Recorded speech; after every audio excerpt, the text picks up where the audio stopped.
Hi, welcome to episode 11 of Tales from the Midnight Diary, my podcast where I talk about all things crafty and give you a little glimpse of life behind the scenes in an indie dyers in the heart of Kent.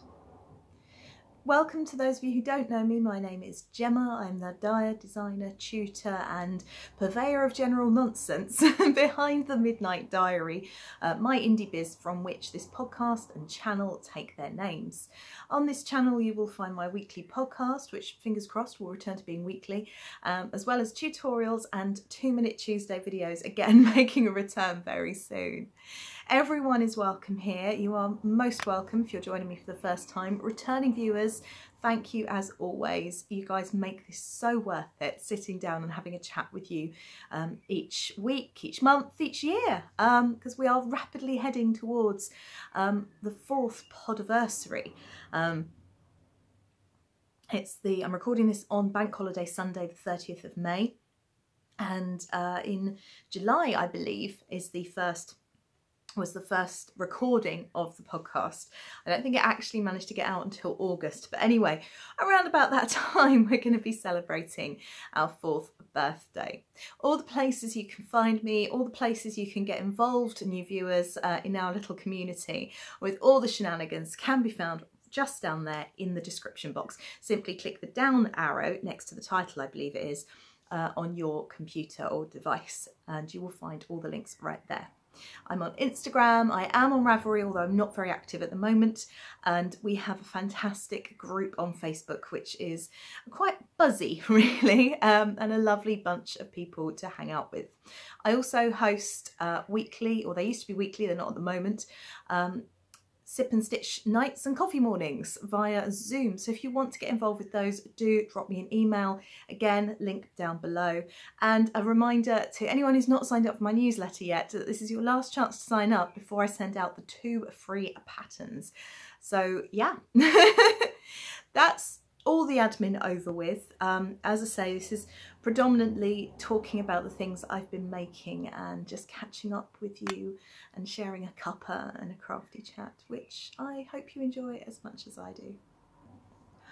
Okay, so as you can see, I'm not wearing any knitwear. I did have my spring fling scarflet on, but it was a bit round my neck. So it's a very warm day today. It's about 22. It's cooling now because it's coming up to 6 o'clock in the evening. I've waited to record because I've had a lovely relaxing day watching podcasts and knitting and making all the things. And yeah, it's a nice way to start Sunday evening by sitting down and having a chat with you. So as I was saying, I was wearing my Spring Fling scarflet. This is a free pattern that is available on Ravelry and on my PayHip store. This particular sample used 2 skeins of Erika Knight Studio linen. You could also use Rowan Creative linen or any substitute. My original was done in an Aran weight cotton because I had one beautiful skein of it from Truly Hooked, who's a fabulous indie dyer and a very good friend. I wanted to use it up. So the pattern is actually written for 3 different weights of yarn. It gives you the cast-ons and the dimensions for 4-ply or fingering, whichever terminology you prefer, DK, double knitting, 8-ply, and Aran weight. So there we are. So it's really simple, knit on fairly large needles, so you can see it's a bit see-through, a bit light.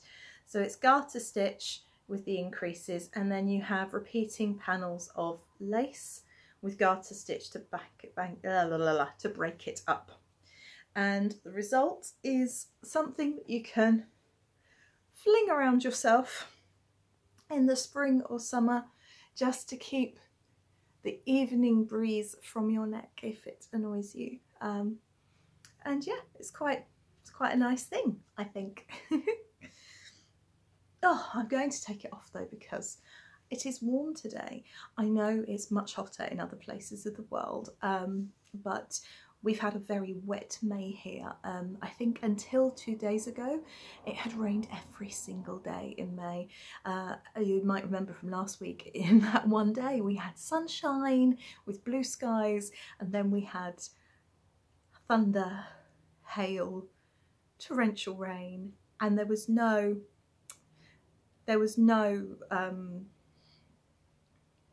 no knowing which way it was going. It didn't start off grey and then get sunny, or start off sunny and then get grey. It was all over the place. So on to works in progress. Now this is one I'm very pleased with, and if I can try and get a decent picture to insert as well. I did take one late last night just to do a progress shot, but I don't think I'm going to get this on without losing stitches, so I might see about taking a picture shortly. I should have prepared it and put it on 2 separate needles, but anyway, here it is. This is my progress on the Ivy tunic. The last time I spoke with you, I was here, so this is where I was in the armhole, and so I've done all of this in the last few days. I haven't worked on it at all today, but and I don't think I worked on it. I think there were 2 days I didn't do any knitting at all, but I worked on it all last night and all Thursday night, I think. Friday I went to bed, I wasn't feeling well. Talk about bed and start yawning. Yeah, so this is it. So it's about 13, sorry, I keep covering my face. It's about 13.5 inches now from the cast on edge to where I am, and I have, I believe, another 14 inches to go before it recommends starting the bind off. I'll tell you what I'm going to do is, while I am, yeah, I might see about putting it on a different cable while I'm chatting to you just now. So I'll just unscrew a tip and I'll find a stopper. This actually is, I love this. This was a birthday gift last year from my dad. They don't do them anymore, although I know the shop that I work in has about 2 left. They're very smart. It's got this, can you see the fabric? It's so smart. It's by Knit Pro, and it is designed to hold your interchangeable needle tips and your cables. So let's find one with a stopper. Whoops. So I'm just going to pop a stopper on here. You can actually buy, or could buy, again, I don't know if they're still doing them, the wallets for your interchangeable tips. So if you're like me and have more tips than you can shake a stick at, then you can definitely store them easily. There's space in there for some notions. There is space for you to hold your keys and stoppers and cable connectors and spare cables.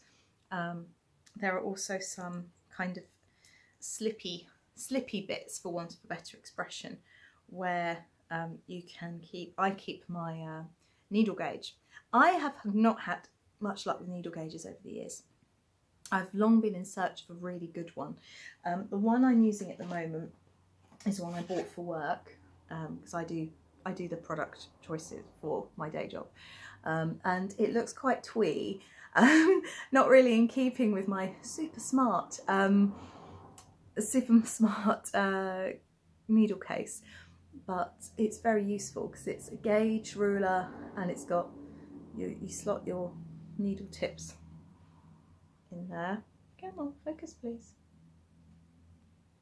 Okay, it doesn't want to focus. And it also has a snip there, which came in very useful earlier when I wanted to move my snips from move my yarn from one side of a sweater I'm working on to the other. Spoiler, I'm going to talk about another sweater today. And I couldn't find my scissors. So I suddenly realised that I had a cutting device right there on my needle gauge, which was very nice to find and use. Yeah, so this project that I'm moving bits and bobs, I'm moving some stitches onto a separate needle now so I can try it on for you, is a test knit for Knitway, who is Maria Waters.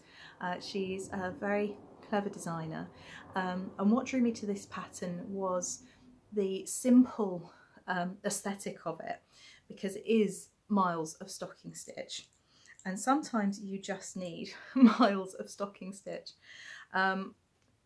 So yeah, it was miles of stocking stitch, and not only that, but she's combined crochet to create a very pretty border. I have more faith in being able to get a flat border that sits nicely with my crochet hook than I do with my knitting needles. Long-term viewers of the podcast will know that I am cursed with a flippy bottom. For reference, there's an old Project Bag episode which illustrates that beautifully, and I believe it is entitled The Curse of the Flippy Bottom. Ah, hello. Thank you. Just been delivered a frothy coffee, which I said correctly first time. And in a blue mug, which, you know, blue is my favourite colour. These mugs were actually a wedding gift from our neighbours, or my neighbours, who were my neighbours in the street where I grew up. So I was there for 20 years.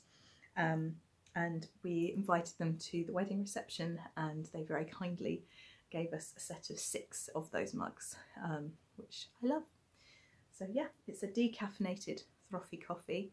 I'm sorry about the lighting. We are going for natural light, but obviously I have my lamp on behind, and I think when I move it does strange things to the light, so I shall try not to move quite so much. Where was I? Yes, so I didn't want, is that kind of under an arm? I'm nearly there. I didn't want a flippy bottom. There is nothing worse than wearing a garment and having a flippy bottom. It spoils the finish, and even with blocking. Admittedly, most of my flippy bottoms did occur when I was using acrylic, so not natural fibres, and there's a lot to be said for natural fibres. I'm finding that increasingly it's possible to get them in an affordable way. Obviously, indie dyers tend to work with natural fibres, which is nice, but increasingly I'm finding good quality British yarns that are not bank breaking, even if they are slightly more than you would normally spend, but the payoff for the joy of working with them, because they are really nice to work with. And I just need to find 2 more stoppers. Bear with me a moment. This is where I'm not going to find any at all. I may have to risk leaving these stitches on the needles, because the needles themselves give a bit more length. Let me have a look in my pouch. I have this lovely bucket, which was a present from my boss for my birthday last year, I believe, or the year before now, probably. And it is by Loop, who is Lisa Jones, and she screen prints bags and buckets. I mean, that bucket is actually designed to hold plants, but I just think it's the perfect little project bucket, which is why I chose it as one of our products for the shop that I work at. And seeing just how taken with it I was, my boss very kindly purchased it for me for a birthday surprise, which I thought was very sweet. But yeah, so this test knit, this project I'm working on is a test knit. So the pattern isn't out yet, but I'm due to finish this by the 9th of June. And the fact that Maria has combined knitting, and it's a double weight knitting yarn. I'm using cotton, which is what her pattern actually, her original sample used.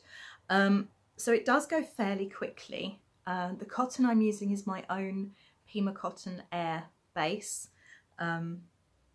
in a colour that I have called Gems Blue, because you know I love me a blue, and this to me is pretty much the perfect blue. I'm finding it really lovely to knit with. It's really soft. I've just joined in the 3rd ball, so it goes quite a way. I'm halfway there, and so I don't think I'll need to break into the 7th ball. I did have 7 balls of these prepared. Actually, that's not true.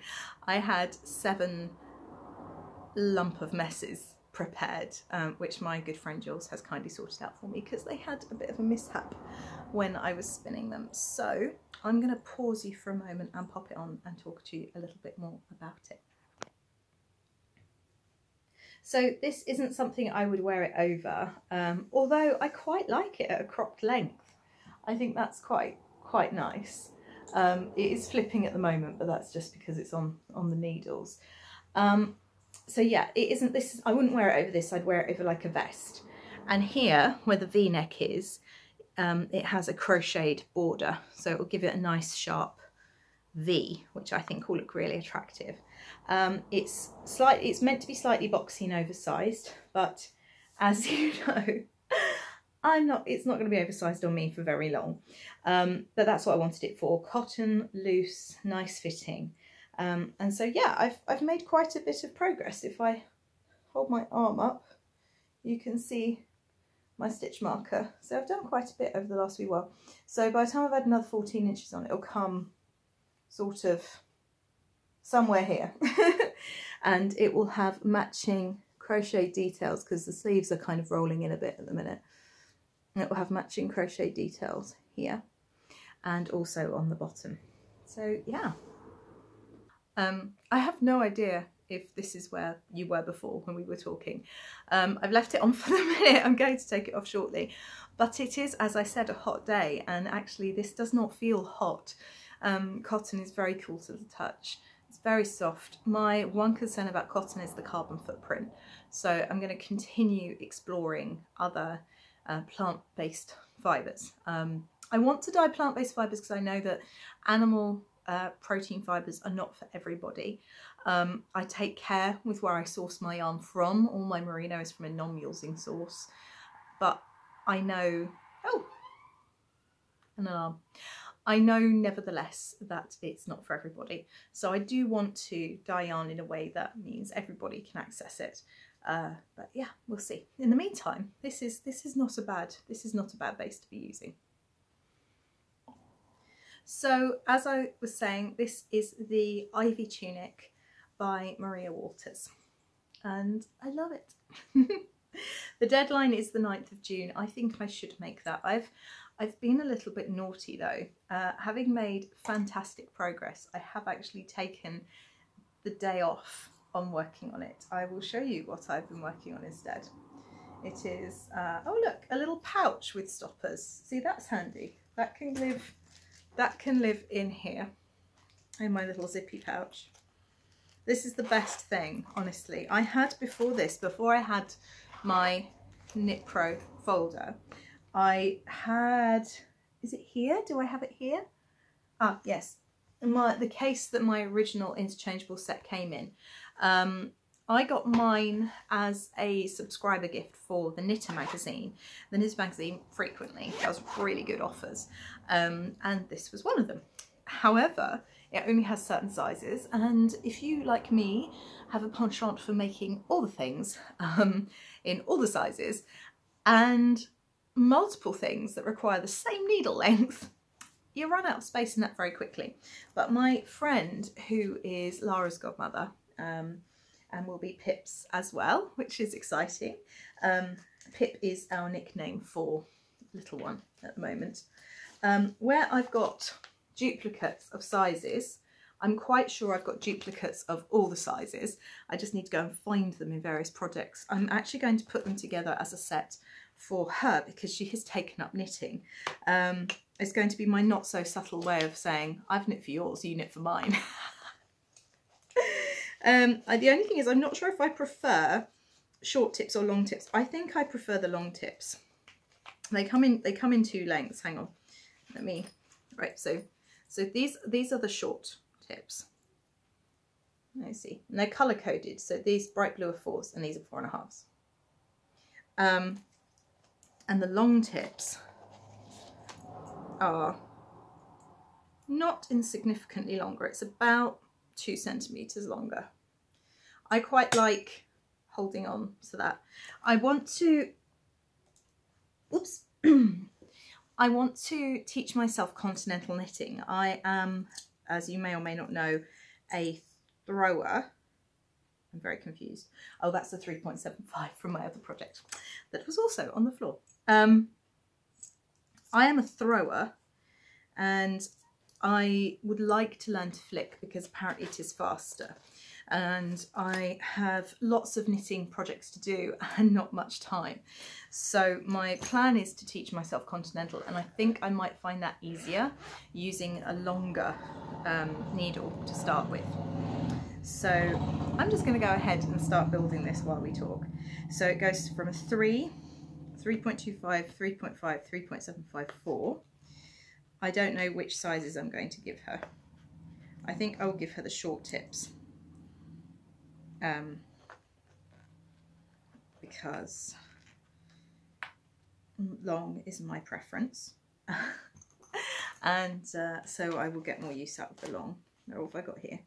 Have I got two lots of 6s as well? I also, well, sometimes I have 3 lots of 6s. Well, that's interesting, isn't it? Or is that a 7? That's the 7. So I have 2 lots of 6s, definitely. Now I think actually both my 6s are longer, which is interesting, but I don't think she will mind too much. I also have some symphonies, but I shan't give her those just because they can be a bit awkward to use. They can break and the numbers can rub off. So you see I'm starting a little set for her, which I shall give her hopefully soon when I see her. She doesn't live near me, sadly. She's a very good friend, but she lives actually in my hometown, which is funny because we met when we were working together in Kent, and I'd bought my house in Kent.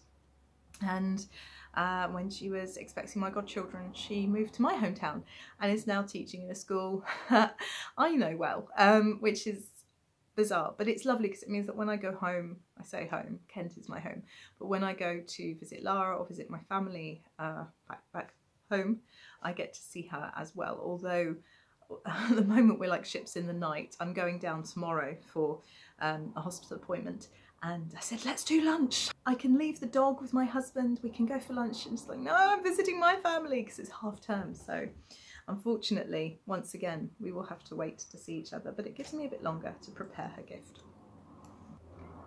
The next project that I want to show you is one that has been neglected for a few weeks because I had obligation things to work on, namely my Ivy Tunic by Maria Walters. But you might remember from a wee while ago that I was working on a top called the Birdwatcher Tee by Casapinka, because I wanted to use my Merino Tencel for a garment. My Merino Tencel yarn, as you may know, is it's a 50-50 blend of superwash mulesing free merino and 50% Tencel. Tencel is actually a trademarked brand name. I can't think what the equivalent of fibre without the trademark is called, but you have to get it from a specific, it has to come from a specific source to be able to call itself Tencel, and mine comes from that source. Now Tencel is crushed wood pulp, so it's sustainable, but it's also heavier. I don't know I'm doing that, it's not heavy, and it doesn't help you understand either. Feel this, guys, feel this. But it is also heavier than your typical 4-ply yarn, which means there are 333 metres to a hank rather than, or a skein, or skein depending how you say it, rather than the usual 400 to 425. So it's quite, actually it's almost a full 100 metres less than my merino nylon base. But so I made a shawl in it using one skein. I had to cut a couple of rows off at the bottom because I was playing yarn chicken, and I wanted to make a garment in it because one of the things that I love is the bounce and the drape, and how even unblocked my shawl looks fabulous. I'm going to block it and do a before and after, but that will be a job for another day. So when you saw it last, I'd separated for the front and back. I dropped loads of stitches and horrified you all by just flinging it casually to one side without rescuing the stitches so I could carry on talking to you. But since then, actually since this morning, I picked it up this morning. Nothing had happened to it until this morning. But now look at it. As you can see, I have finished the back completely. I'm trying to get it sharp. It's purples, it's shades of purples, but it's coming up grey on my screen here. If I'm not looking directly at you, I'm usually looking at the screen to see what it is I'm showing you. As you can see, it's light and airy. My gauge changes though significantly between flat and in the round. There is now a helicopter going over. We might just take a pause and wait for that to fly past. I hope everyone's okay. It's not normally a good thing when the helicopter flies over. You've got to put sweetener in. Thought that counts. As Nikki has been saying lately, done is better than perfect. And quite honestly, having a coffee compared to no coffee at all is pretty near perfect. So I finished the back and done the shoulder shaping, which you can see here with the short rows, and done the garter stitch detail for the shoulder. And I have picked up and already worked a good 1.5 inches of the 6.5 inches that I decided to do. My size actually calls for, I think it's close to 7 inches actually. I'll have to measure it again and see what I did.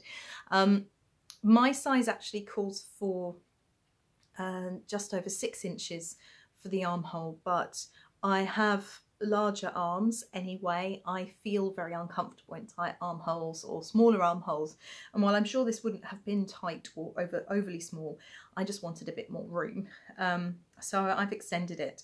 Also, I have since decided I didn't really want it cropped, and I don't think this will be. It's a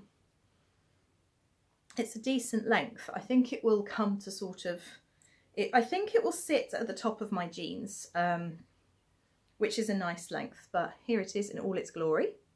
So it has this lace design here at the bottom, and then it's plain stocking stitch.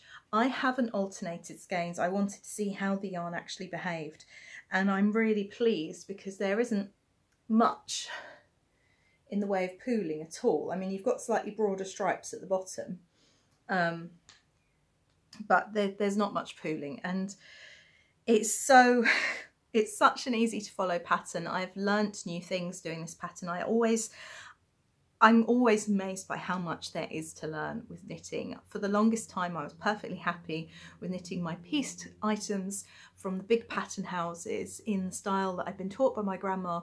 But since joining my first knitting group, but that's not true, it's not my first. My first was the one started by my aunt when she had her son and couldn't leave and go to other groups anymore.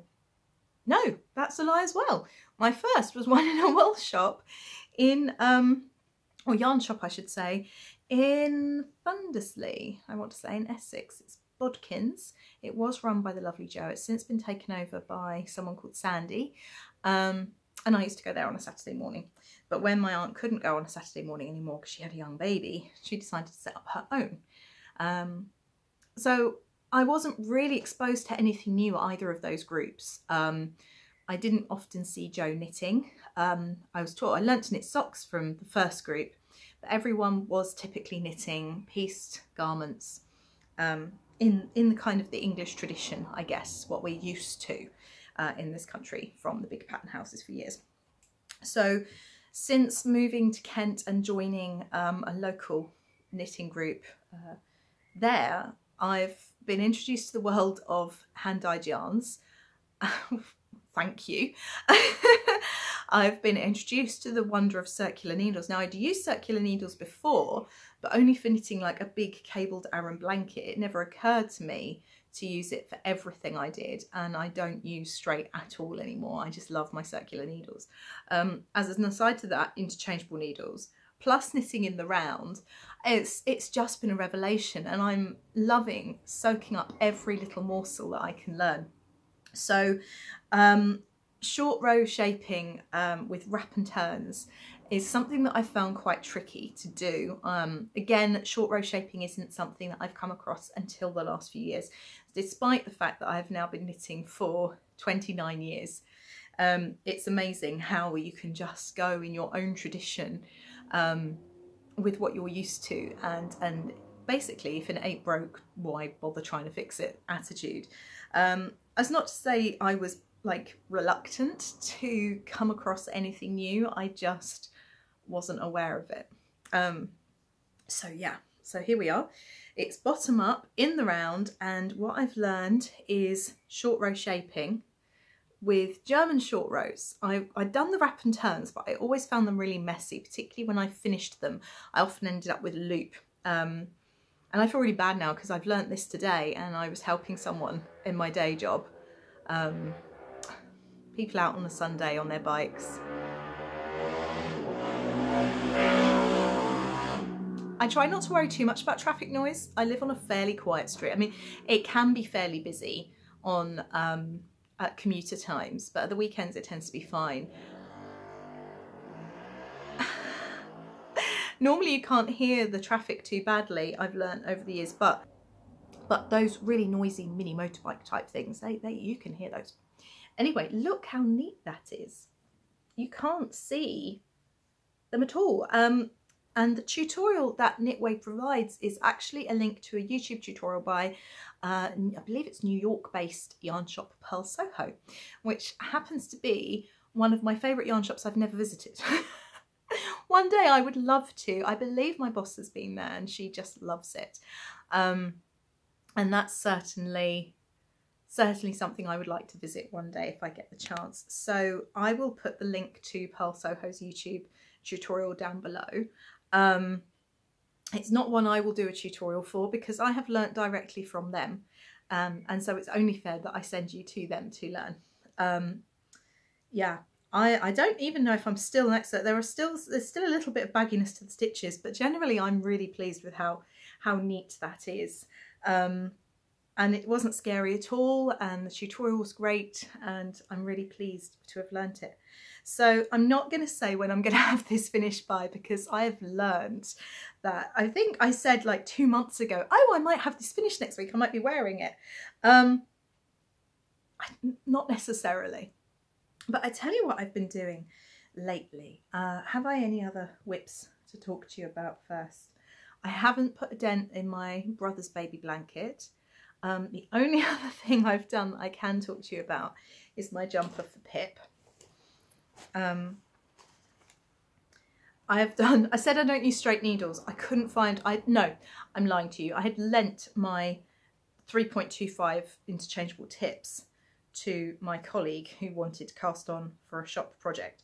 And as I had started this project in the shop and all we had in the staff box were 3.25 bamboos, I had cast on Pip's jumper, the back of it, I'd already cast on these. So I thought, well, I'll cast these on. So that is all I have done, because this is my work knitting at the moment. I do it at work if I get any downtime. And being the manager, I don't get much of that. But this is in Vivacious DK in the Shoreline colourway. It's 100% merino, which means I'm going to have to hand wash it. But do I mind? No, I don't.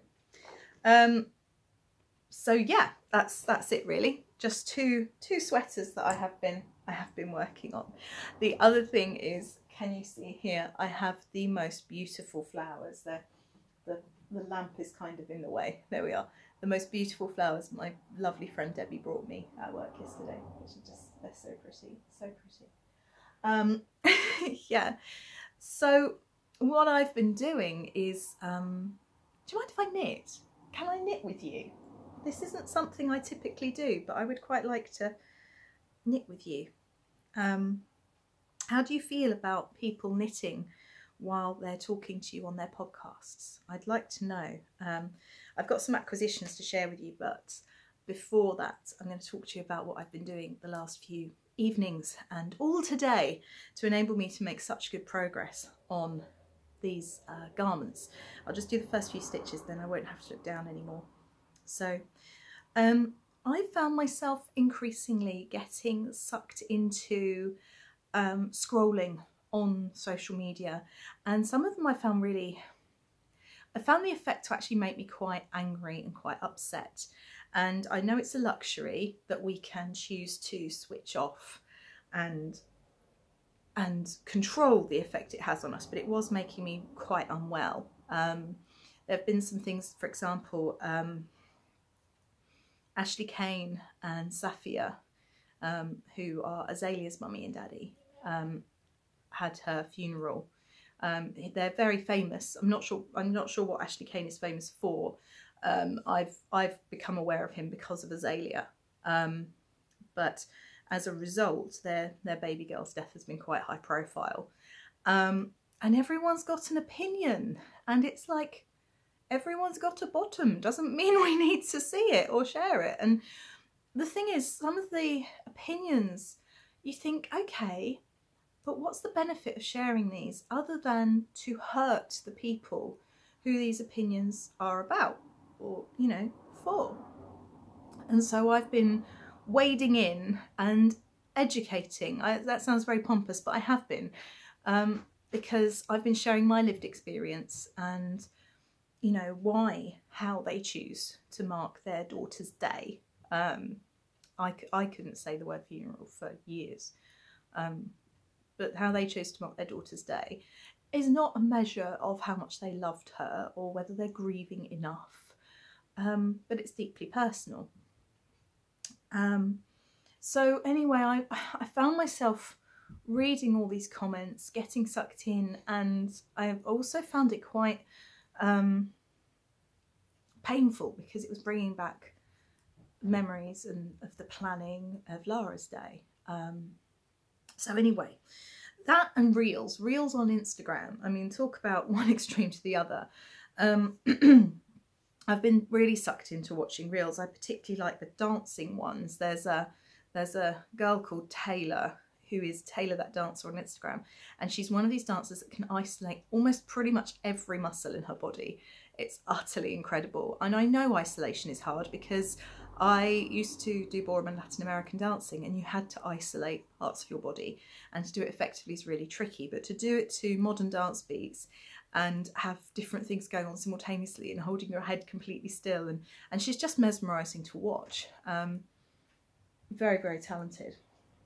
So I've made the decision in the last couple of nights and today to switch the phone off, or deliberately put it away from myself for the duration of the podcast. So the podcasts I've got a hungry dog in the background now. So the podcasts I've been watching are Flossie Knits, and she is originally from England but living in Nova Scotia. She started her podcast just before Christmas 2020, and then she went very quiet for about 5 months before doing episode 3. But I find her really nice to watch. She's very gentle, very smiley, and I love her whole aesthetic actually as well. She's a designer as well as an enthusiastic knitter of other people's patterns, and so I've enjoyed those episodes, but there were only 3. And there's another podcast that keeps coming up on my recommended feed called Knitting Traditions.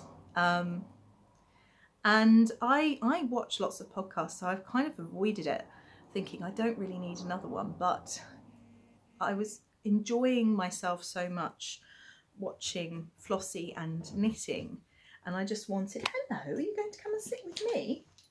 Come on then. Let me move my whipboard, because I need to show everyone my whipboard shortly. Let's pop it against the tripod. Right, come then. Oh, good boy.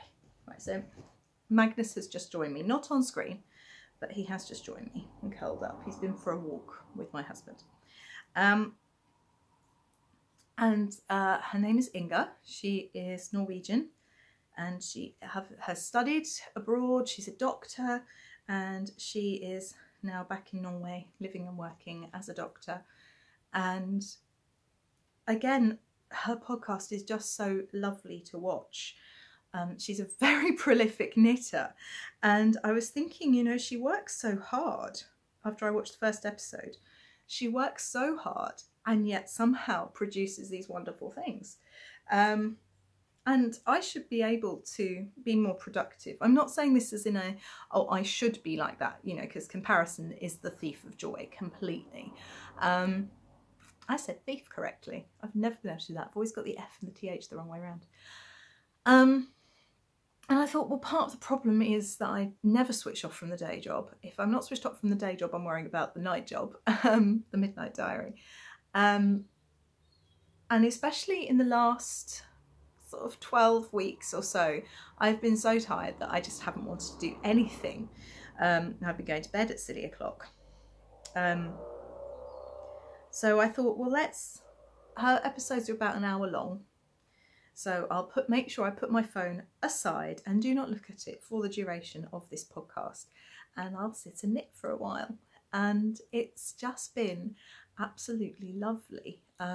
It's been lovely to learn more about Norway and their culture, and to see more yarns are new to me, and to see beautiful patterns being worked up, and it's been very relaxing. So this morning I got up at silly o'clock. I keep waking up really early. I actually stayed up till 11 o'clock last night watching Inga's podcast, and you can see why she got to 3,000 subscribers by episode 7. It's just lovely. And I know subscriber counts on everything, but they certainly help. So it helps motivate anyway. It helps you know you're not talking to yourself. Like I'm not talking to myself, I'm talking to you, which is lovely. Anyway, you can see why she's been so popular so quickly. She's just lovely to watch. All hell might be about to break loose because the cat's just jumped through the window. Is the dog going to leave the cat alone? Yes. Possibly. I've got a very stretched stitch there. What's going on there? I've dropped a stitch. Sorry about that. Kit is our youngest cat, but he's the least tolerant of Magnus. Archie will come up to Magnus and will purposefully rub himself up against Magnus for affection, the way a cat winds around a human's legs. Whereas Kit 9 he's tolerating Magnus. If Archie tries to take Magnus's dinner, Magnus will push him off and eat his dinner. If Kit 9 tries it, Magnus will get off the sofa, stand by the bowl and watch Kit 9 eating it, looking very sad. So, where were we? Watching the podcasts. Yes, I've been really enjoying it. And it's meant I've got some more knitting done and I feel really relaxed. This morning I got up at about 6 o'clock and snuck downstairs. I had a shower and snuck downstairs thinking I'll just enjoy a quiet hour before the world wakes up, before the house wakes up, and work on my 100-day project, which is the now thirsty dog, which I will talk about in a minute. But yeah, so I think that's what I'm going to do. I was joined very swiftly by the dog and then both cats, who then started fighting, and I was like, I just wanted an hour to myself. So yeah, but I have spent the day resting and watching. I watched the most recent episode of Knitting Traditions and I enjoyed it so much that I've gone back and I've watched from the beginning. So I think I'm now on episode 10. It's just about Christmas 2020. She is a new podcast. Lots of people have started podcasts during lockdown. If you have any other new podcasters that have started recently that you think we should check out, let me know in the comments below.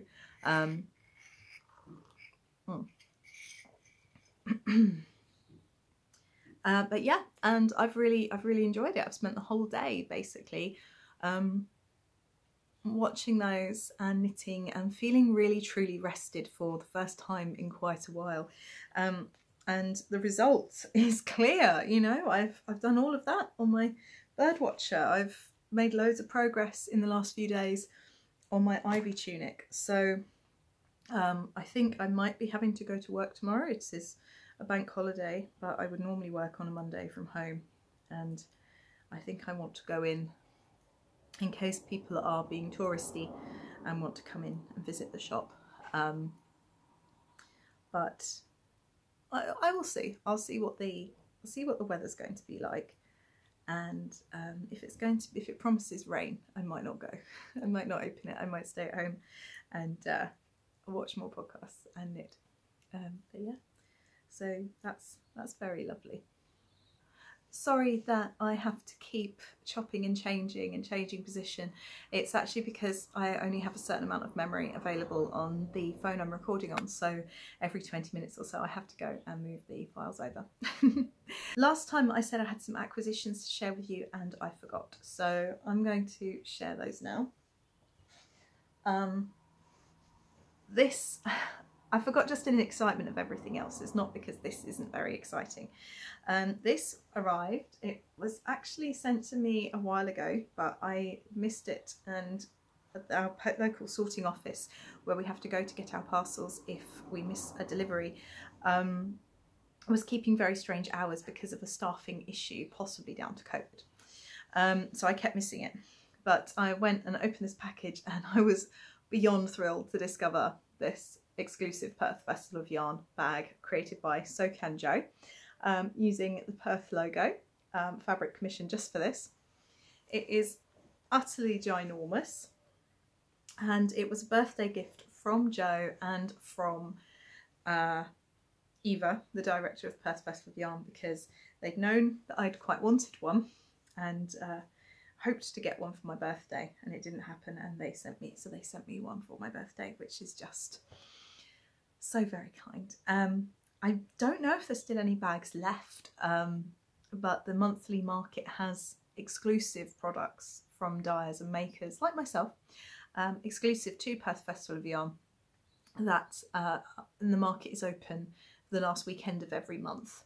So by the time you watch this, it will have closed for this month, but do follow Perth Festival of Yarn and have a look at the incredible colourways and products that have been created just for that. You cannot get them anywhere else.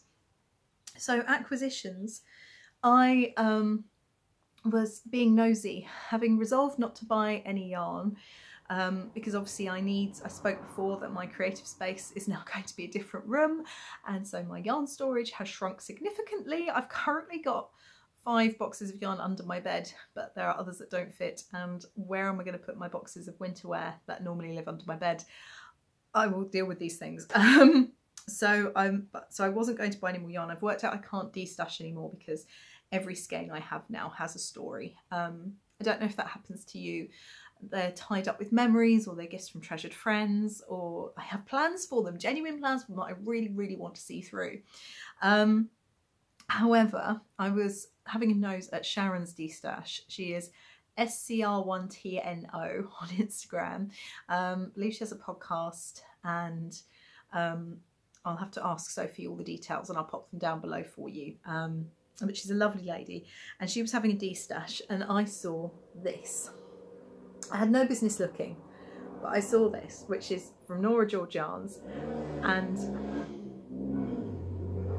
that's the same noisy car. He's obviously picked up his friend and gone. I saw this, and when I tell you the colourway is called Peter Rabbit, you will think it's perfect too. So it's technically a sock set, I think, because it's got the contrasting colour. So I saw this, and I'd known for a few weeks that Pip was in the making, and I just thought, yes. So I treated myself to this for Pip. Magnus, leave that alone. He wants to play. Why don't you go and play with Daddy in the other room? Where's your toy? That's it, that's what he wants to play with, please. His timing is perfect. He didn't want to go for a walk, he wants to play. The joys of having a dog. I mean, technically he's a dog, but he's still very much a puppy. But I just think those colours are utterly perfect, and I have no regrets. And this is going to be, I'm not sure what, but it's going to be something very, very special for Pip. Possibly a little cardigan with a contrasting button band. And Sharon is so lovely. She didn't just send me my de-stash order, she also sent me a gift for you. And this is for the podcast prize. And it's from the Yarn Lab UK, which is the Yarn Lab UK Etsy.com, and it's a set of 1, 2, 3, 4, 5 mini skeins, 5 times 10 grams, so it's 50 grams worth of mini skeins, and it is a Harry Potter inspired collection. But yeah, so they are bright and cheerful and joyous and would be perfect in scrappy blankets or scrappy socks or something like that. I don't think you might not quite get scrappy socks out of them.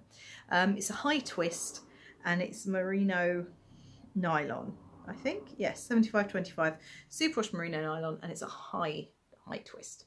So that is being added to the prize package, which isn't in my little bucket, but for now they're going to go in the bucket so I don't lose them. Yeah, so those are my acquisitions that I meant to share with you. In the last, oh no, I've got more.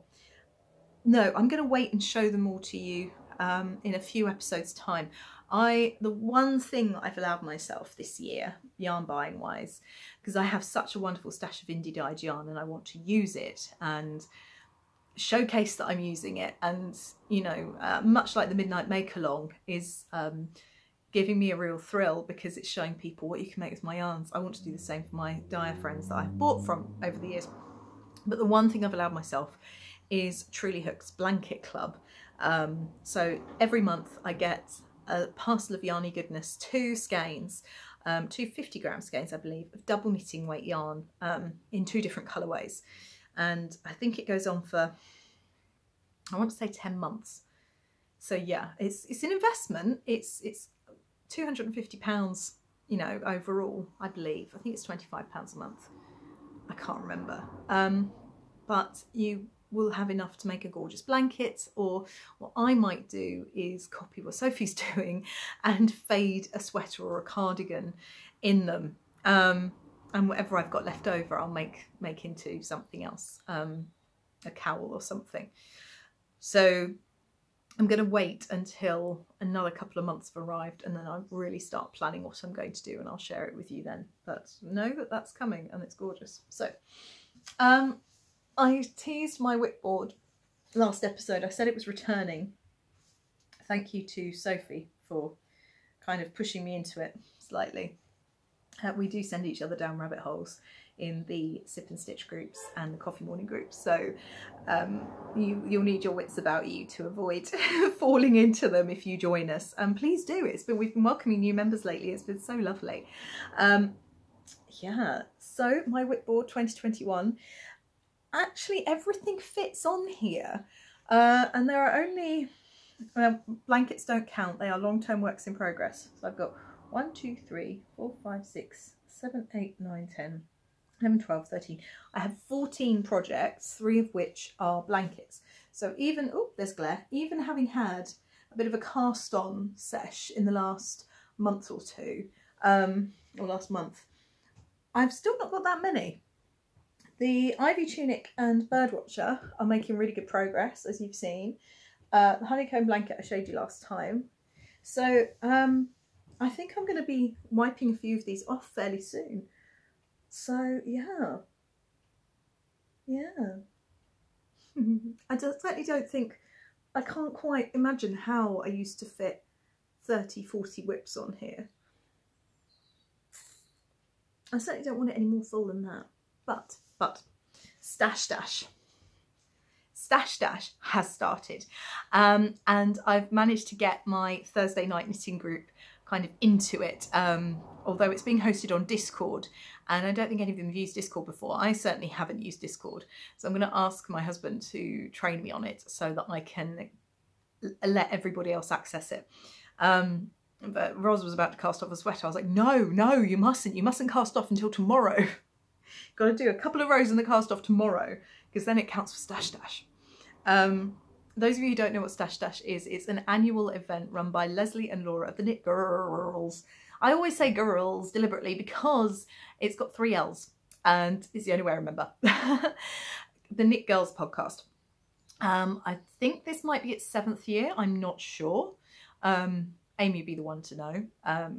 I'll link their rules video. They release one every year. I'll try and find that on YouTube and I'll link it down below if I remember. If not, Knit Girls podcast, //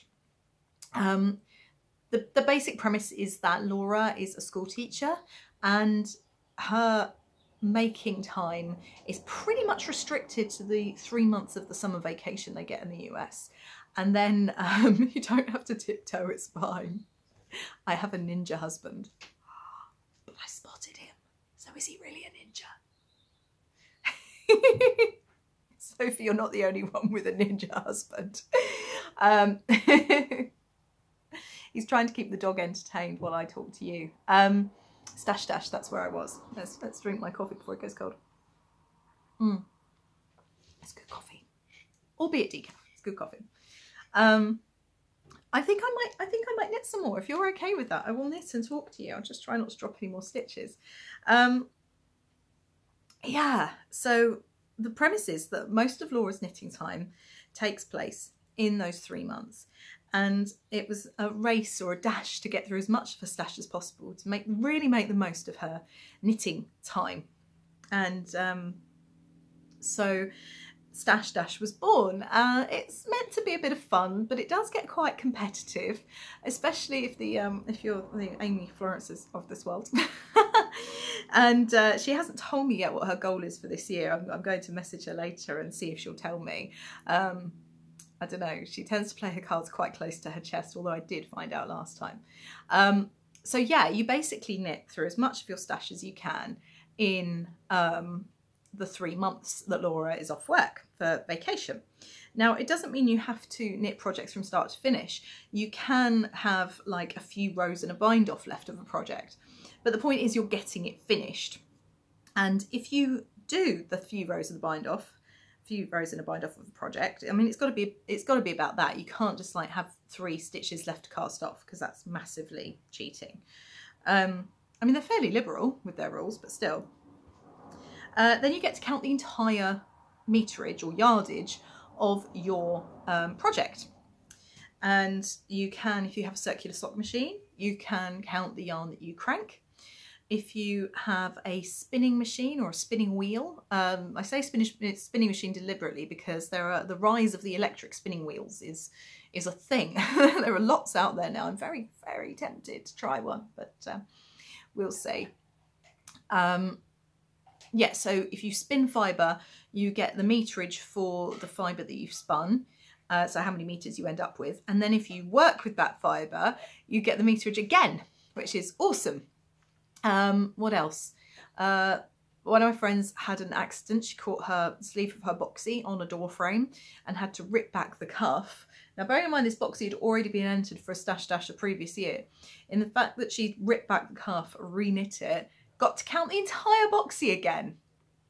So, you know, dig out those long languishing whips that are so tentatively tantalisingly close to being finished, and see if you can finish them in those 3 months. I have, looking at my, where's my whip board gone? Let's pop it up here next to me.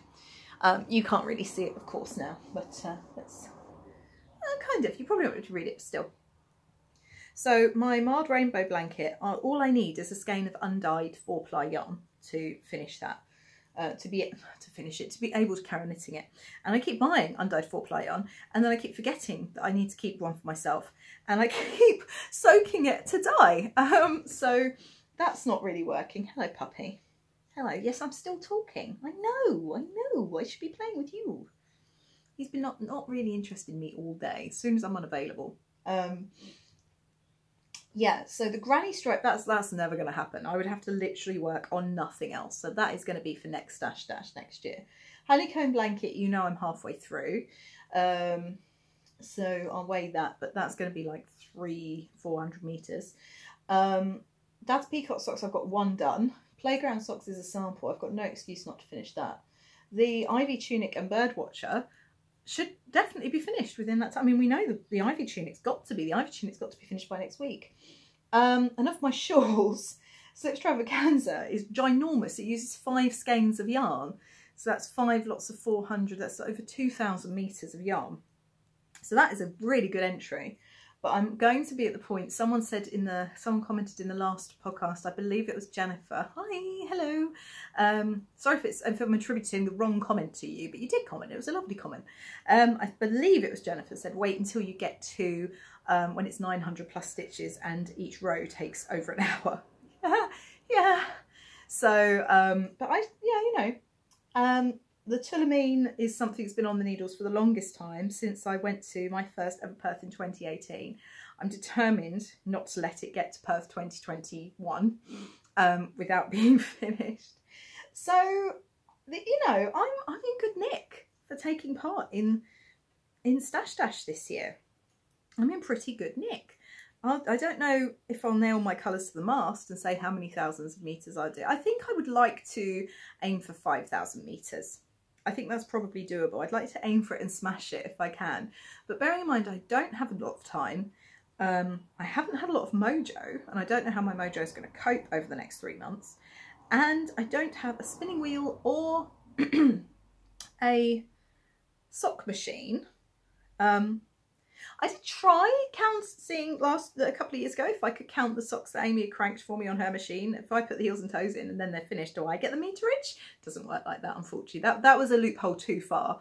But yeah, I'm kind of motivated. I say this every year though, and it's like everything. As soon as I say something out loud, I immediately either lose interest or something happens to prevent me doing it, and I just seem to fail all over the place. But anyway, quite looking forward to Stash Dash. The last thing to say is a huge thank you. Several thank yous actually. Thank you first of all for everyone who watched the last podcast. I know I've not been very present, and so it's understandable that numbers are dwindling a little. But to everyone who has watched, I really, really appreciate it. Thank you. And for all your lovely comments. A reminder, don't worry if your comment doesn't come up instantly. I've got a bit of hair that is determinedly sticking to my cheek. I don't know why. Might be this new primer I've got on. Maybe it's like magnetic for hair. I know that's utter nonsense. I told you, purveyor of general nonsense. Yeah, so if your comments don't appear straight away, don't worry. I had to switch comment moderation on to protect some viewers who, it's come to my attention, are quite young. And so therefore I need to safeguard them. And by young, I mean 9 years old. So yeah. But yeah, do keep commenting. Love it. Thank you to those of you who've placed an order in my most recent shop update, which went live on Friday. There are still lots of beautiful yarns there, and not only do I do a happy dance, but each order it means the world, because it keeps my little business going, and I really want to build it. I've started it I started it with the plan that I would be able to take it full time and look after Lara. And obviously, you know, things have had a few setbacks and whatnot, but I've been really loving building it. And as I said last time, this was going to be the year of the Midnight Dyery. Instead, it's the year of the pip, which is not a bad thing. But there are still beautiful yarns there. And I would like to show you the ones that I wasn't able to show you last week because I hadn't dyed them at the time of recording the podcast. So last week I showed you 2 colourways which were available in my double knitting base, which you can just see poking up here and here. But I had a dye day and my husband was brilliant. I couldn't see Jules in the end. She was going to come over and we were going to dye yarn together, but I had a day of meetings and it was quite sensitive information that we were discussing in the meetings for work, so I had to postpone her. But my wonderful husband prepared all my buckets of yarn, helped me prepare the yarn the night before, and prepared my stock pots that I do immersion dyeing in, filled them up with water and hefted them onto the hob. So all I had to do was put the yarn in and the dyes in. And the other plan I had was to use my 2 big roasting trays. So I managed to dye. That was hard work, lifting those in and out of the oven, because they do get heavy when you've got wet yarn in there. So I had to go very carefully, but I did manage to dye 16 skeins of yarn. I was really pleased. So I bought a couple of each colourway in to show you. So the first one, if I bring out this one again, and I'll put a picture up on the screen, something I'm discovering that is just incredible is the way in which the same recipe behaves differently on different bases. So I'll put up a picture of my Merino Tencel smitten. And then last week I showed you smitten on Donegal DK, which again is coming up very red on my finder, so hopefully it's coming up correctly there. And this is it on Merino 4-ply. Isn't that crackers? Look at the difference between those and then the other, but it's exactly the same recipe, dyed in exactly the same way. I might tweak the recipe for this one a little and just see if I can get it coming up slightly different. But yeah, so that's Smitten on Merino nylon 4-ply. Then the other one, the new colourway, this is Into the Deep on Donegal DK. Same recipe. This is Into the Deep on Merino nylon.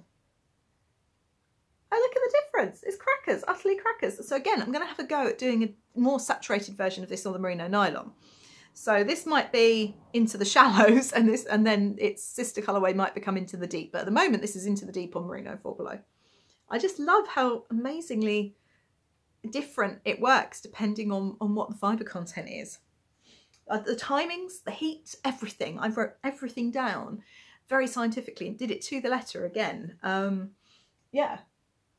Now the next one is one of my signature colourways. So lots of you may know that I dyed yarn under the moniker of the project bag originally. But when I discovered I didn't like making project bags and I was dyeing yarn, I re-looked at my business. This happens, it's not uncommon. You start off with a business vision and a plan, and then you end up going in a completely different direction. And it's okay to reevaluate. So I decided to rebrand as the Midnight Dyery, which completely suits me. You can read all about it on my website if you're interested. But I wanted to take some of my more popular colourways with me, and this is a reincarnation of Myra. So what I've done is I've taken my original recipes and I've adjusted them based on the techniques that I've learned over the last 3 years, because Myra was one of my first ever colourways. But they have been my most popular colourways and enduring ones, and they're the ones I'm known for. So that is Myra, already in the collection on the website, a Grubby Goldfish and Aurora Borealis. And the final colourway is a brand new colourway for 2021.